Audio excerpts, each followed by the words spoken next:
And you wonder, what did I do wrong? But here's the truth that no one dares to say aloud. Maybe you didn't do anything wrong. Maybe you played the wrong game. The world isn't broken. It's working exactly as it was designed to. It's not the kind who succeed. It's the ones who dare to take what they want, to break the rules and never ask for permission. To understand why this happens, we need to enter the mind of Friedrich Nietzsche and confront a truth that will shake the foundations of everything you believe about success, morality, and power. But let's stop for a second. Look around. Do the people who rise to power always follow these rules? Do the wealthiest, the most influential, the most admired get there through kindness and fairness? Or is there something else at play? Friedrich Nietzsche thought so. He believed that what we call morality, the system of good and evil, is not a universal truth. It's a human invention, created not to elevate us, but to control us. He called this invention slave morality. Why? Because it was created by the weak, by those who could not win through strength, so they changed the rules of the game.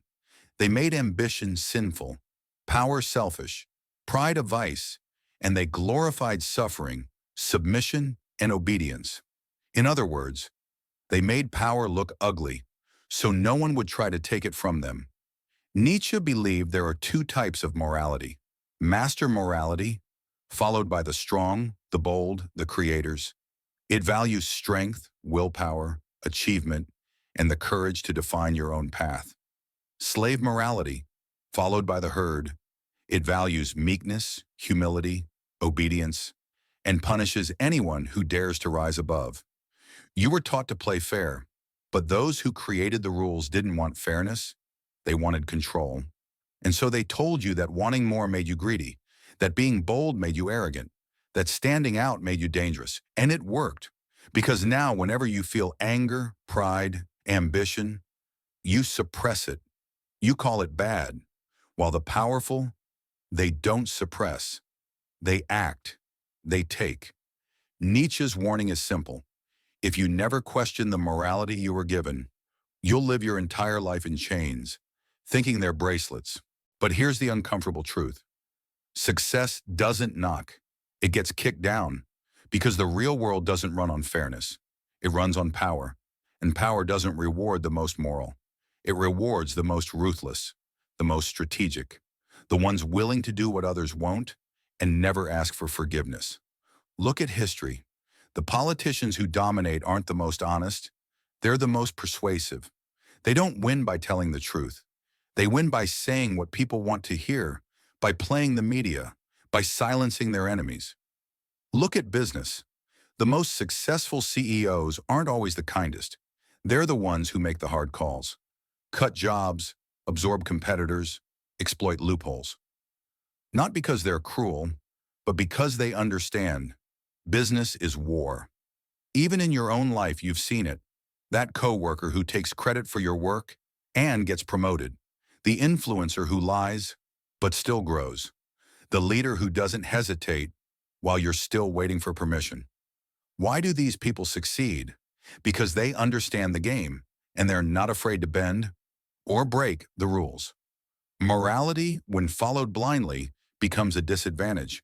You hesitate thinking, is this the right thing to do? They act thinking, will this get me what I want? This doesn't mean you should become cruel. It means you need to stop playing a game you don't understand. The people who rise are not necessarily smarter or better. They're just more aligned with how the system really works, not how we wish it worked. So here's the question Nietzsche would ask you. Will you keep playing by the rules that keep you small? Or will you start playing the game as it truly is? Because morality may win admiration, but power wins control. And in the real world, those who have control rewrite the rules. The answer isn't status. It's not even intelligence. It's psychology. The true difference between the powerless and the powerful is not opportunity, it's mindset. The people who rise above the crowd share a set of inner traits, traits that most others suppress, misunderstand, or fear. But to those who dominate, these traits are second nature. They form the inner armor of anyone who controls people, systems, or entire empires. Here are the 4 psychological traits of the truly powerful. 1. Ambition. The hunger that never ends ordinary people accept. They accept their jobs, their income, their fate, and call it gratitude. But the ambitious never settle. They don't wish for more. They believe they are made for more. Ambition is not a dream. It's a burning obsession. It whispers to them in every failure, pushes them forward through every setback, and never lets them rest. 2. Decisiveness. Speed over perfection. The weak hesitate. They overthink, overanalyze, and miss the moment. The powerful act. They decide fast, commit fully, and adjust on the fly. In the game of power, waiting is weakness. There is no perfect time, only the right move. 3. Fearlessness, using fear as a compass. Most people are ruled by fear. Fear of failure, fear of judgment, fear of risk. But the powerful, they use fear to guide them. If something scares them, they run toward it, because they know on the other side of fear is growth and power. Fear doesn't paralyze them, it activates them. 4. Strategic ruthlessness. Knowing when to play and when to break the game. This isn't about cruelty, it's about clarity. They don't make emotional decisions. They make effective ones. They understand that sometimes kindness is weakness, and that real power means knowing when to obey and when to rewrite the rules. But the moment you believe that is the moment power starts to rot you from the inside, because what elevates you can just as easily devour you. Let's talk about Julius Caesar, a master of ambition, a man who built empires with charisma, intelligence, and military genius. He bent the Roman Republic to his will. He rose faster than anyone before him. But in rising, he crossed a line. He became too powerful, too visible, too dominant. And when one man becomes stronger than the system turns on him. In 44 BC, he was stabbed 23 times, not by enemies, but by friends, allies, people who once stood beside him. Why?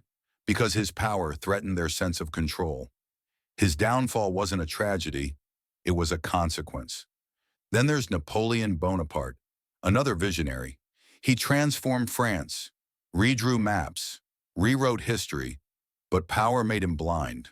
What once made him great, his boldness, became arrogance. He invaded Russia despite every warning, and in doing so, destroyed his own empire.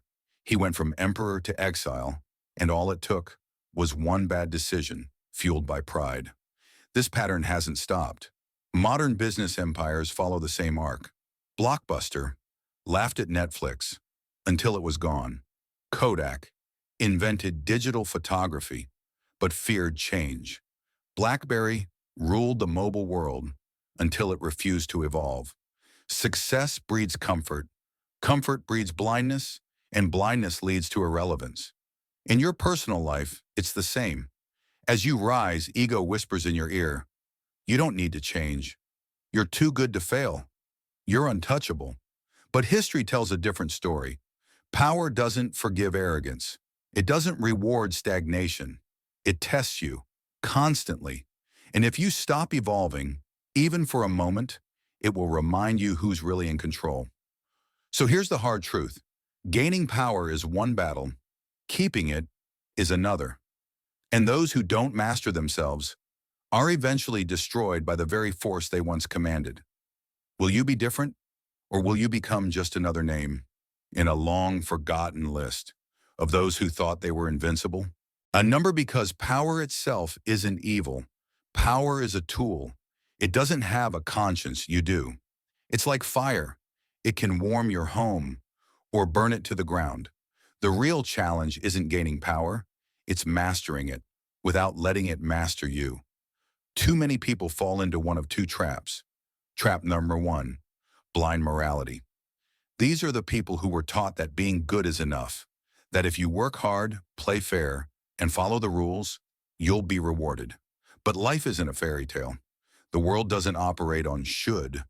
It operates on strategy, timing, and understanding power dynamics. If you blindly follow the rules made by others, you become a pawn in someone else's game.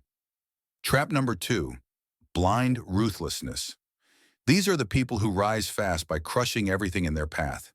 They burn bridges, break trust, treat people like pawns, and for a while, it works. But then, they collapse. Why? Because power without wisdom is self-destruction in disguise. So what's the solution? It's not to become a villain. It's not to remain naive. It's to walk the third path, the path of the conscious leader, the person who understands how the world works, but refuses to become its puppet. To do this, you must cultivate four things. 1. Clarity. Know what you want and why. Not every kind of power is worth chasing. Choose your battlefield. 2. Discipline. Stay grounded as you rise. Ego is the enemy of longevity. 3. Strategy. Learn the rules before you break them. Outthink before you outmuscle. 4. Self-awareness. Check yourself often. Ask, is this who I want to become? Because in the end, real power isn't dominance. It's direction. It's the ability to shape your life and the world around you without becoming a prisoner of your own success.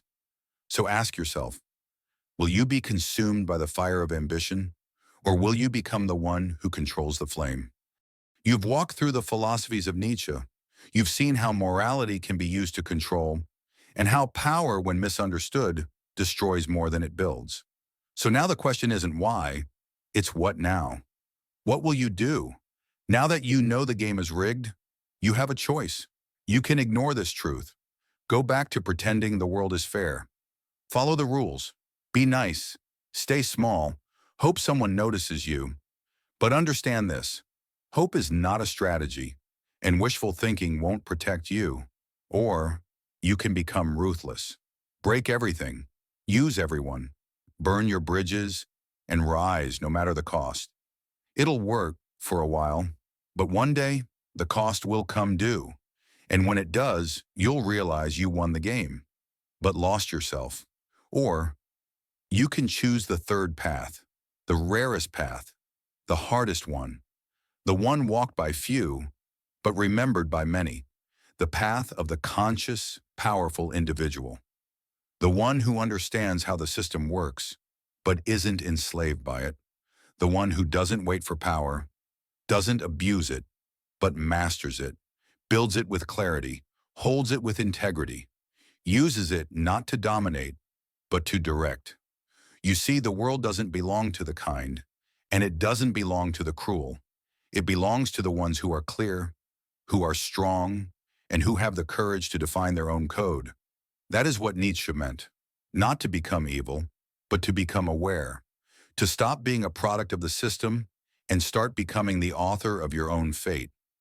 So the final question is simple, but it will define everything about your future. Will you master power, or let it master you? Will you be forgotten, or will you become the one who shapes the game? If this message woke something in you, if it challenged you, pushed you, maybe even unsettled you, then you're ready. You're not here to play small. You're here to rise, with awareness, with clarity, with fire. So subscribe, stay sharp, and never stop asking, who am I becoming? Because that which is the only question that ever mattered.